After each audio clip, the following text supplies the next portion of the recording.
everybody, Carl here with Drive and Ride Motors in Moncton, New Brunswick, and welcome to today's wet and rainy day. But today's video is actually going to be our very first, our premiere, if you would, 360-degree virtual reality tour, and we're going to do it on this 2018 Jeep Cherokee limited edition. It's got lots of bells and whistles and goodies in there. This video is specifically made for VR, so if you've got one of these headsets, whoa, just go ahead and put one of these on and hop in the car with me. We'll take a look at this Jeep, and I hope you guys enjoy the video.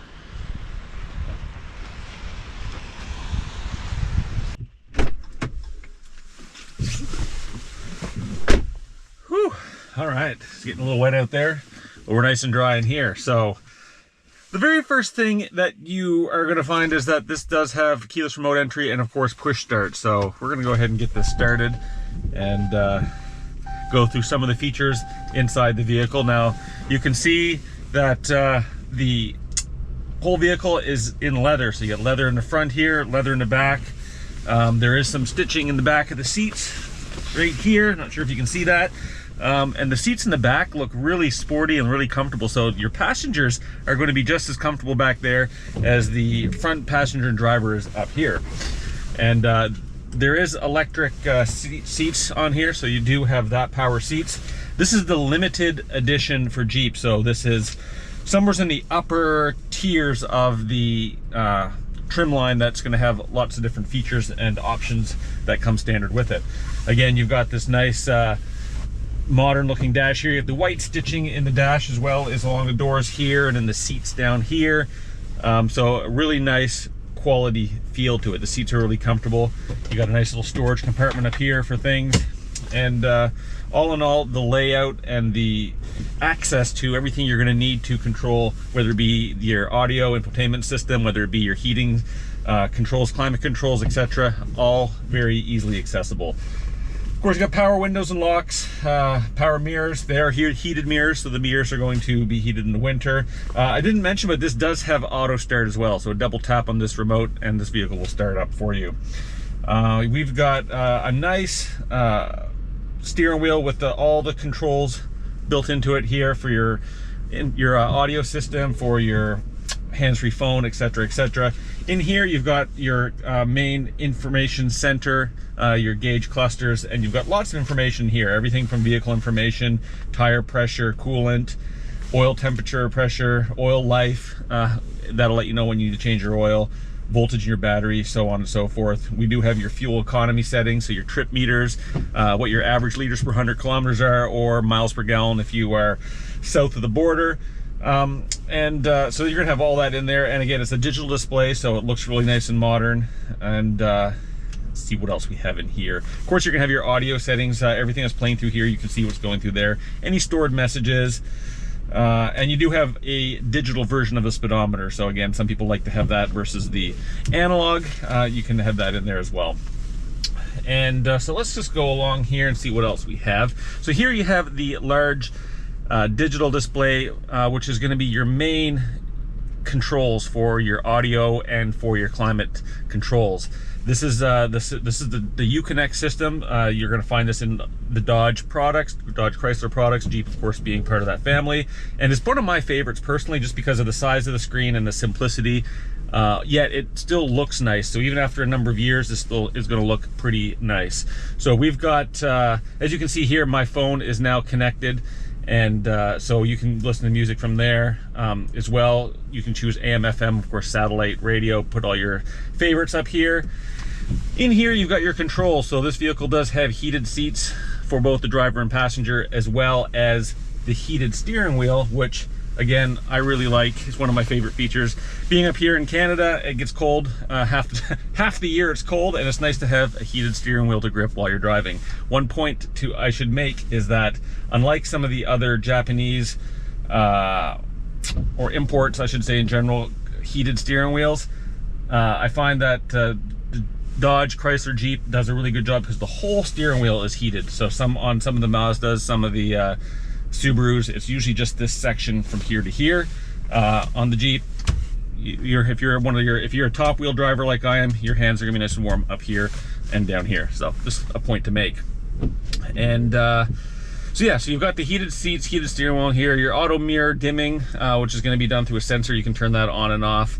You do have settings in here, which is going to shoot you over to your settings area, and that's going to allow you to control everything from the display to voice control. You know, you've got your clock settings in there. You've got safety and driving assistance, parking camera, hill start assist, things like that. So, which means if you're on a hill and you take your foot off the brake, it's not going to start rolling back before you get onto the gas. The brakes are going to hold until you start touching the gas, etc., etc. So you do have the Uconnect apps in here, and so this is kind of the dashboard. It's going to let you see all of the different controls that you're going to be able to control with this system. So mirror dimmers, media, radio, kind of a snapshot of what's down here. And so most people don't spend a whole lot of time there. From here you can choose your climate settings. So this is where you can choose your fan settings. You know, how warm do you want it? Do you want it to sync? So in this case here we do have dual zone climate. So if you want to sync those, or unsync those, you can have it a little bit warmer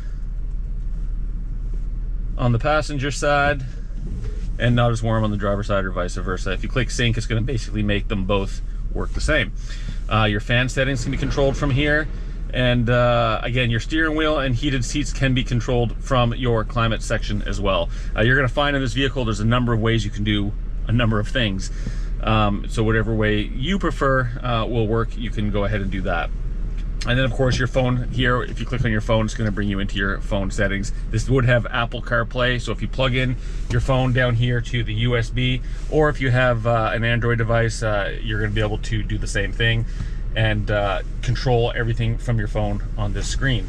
Down here you've also got an SD card reader for some photos. You do have an aux input, so if you're a little old school, you don't want to use Bluetooth, or you just want to plug in an MP3 player or something, you can still do that, as well as having a charging port right here for any of those devices on the go. We'll shoot back up here again. So again, you've got all your vents, and they work like standard vents do in cars. Coming down here you have your climate control settings. Now these mirror what you can do here. So if you're not a fan of the digital screen, you can still, you know, turn your fan higher, lower from here. You can change the heat settings from here, and so on and so forth. Up here you can also put air conditioning on, change the air input so that it circulates the air in the vehicle. Everything you can do from up here, you can pretty much do here with a button. So if you're a little more old school, you can do it from here as well. Depends on how you'd like to do it. Of course, you do have air conditioning in this vehicle. You do have the auto climate control, so you just set the temperature and it maintains that. We'll turn that off to keep our fans down lower. And of course, your front and rear defrosters all connect from here. This is the four-wheel drive, a four-wheel drive vehicle, I should say, and so it kind of behaves like an all-wheel drive, where you can have your different terrain selections, and it basically defaults to auto. So again, that's going to put power to your wheels where it needs to. If you're driving on dry pavement, it's not going to be using your four-wheel drive. But if you start getting into some slippery conditions, ice, snow, mud, sand, etc., it's going to start to, you know, give you that power where you need it. You do have modes that you can go through, as I mentioned. So if you flip over to snow mode, you're going to see a screen over here indicate you're in snow, and that's going to be allowing the traction control system to work better in a snowy environment. And then if you go to sport mode, again, you'll see all the different modes here. And then you've also got sand and mud mode, which again, if you're finding yourself on a beach somewheres and you're needing to get going, you might want to go to that option there. Automatic transmission here. You do have the electronic parking brake. You can see right down here. So you just, let's turn that off. Right down here, and so you can basically turn the parking brake on and off by this. And cup holders here, a little storage nook. You got your armrest right here. You've got two different layers. You got your first top level for miscellaneous knickknacks, and if you pull the second lever down, you got a big storage area down there with some coin slots, another USB input, and a charging port. One of the nice things about this Jeep is it has the pano sunroof, which is a humongously massive sunroof. And so if you click and hold this down, it's going to go to, and it's going to automatically stop at the first window. But if you click it and hold it again, it's going to actually go all the way back. So this Jeep has is about as close to a convertible as you can get with a full hardtop on here. So you got this massive sunroof for both front passengers and back passengers. A nice feature I like. It does have the built-in garage door opener up here, which is another feature I like. You know, every time you get if you get a garage and the garage door opener mechanisms that come with those garage doors are usually cheap and flimsy, and when you put them on, you're going to hear them rattling when you're driving, and it drives me crazy because I don't like miscellaneous rattles in the vehicle. This is built right in, so you don't have to worry about that. You can program this to up to 3 doors, and you're all set to open and close your garage door right from there. So that's kind of the general overall tour of the inside of the vehicle. As I mentioned, the different trim levels might have a few different variations, smaller screens, bigger screens. Some of them might have vented seats, etc. But for the most part, this is going to give you a general idea of what it feels like to sit inside a 2018 Jeep Cherokee limited edition. And I hope you guys enjoyed this immersive experience, this virtual tour of this vehicle. And until next time, guys, hey, you know the tagline: keep riding, keep driving. Actually, I got that reversed. It's keep driving or keep riding. Let's go for a drive.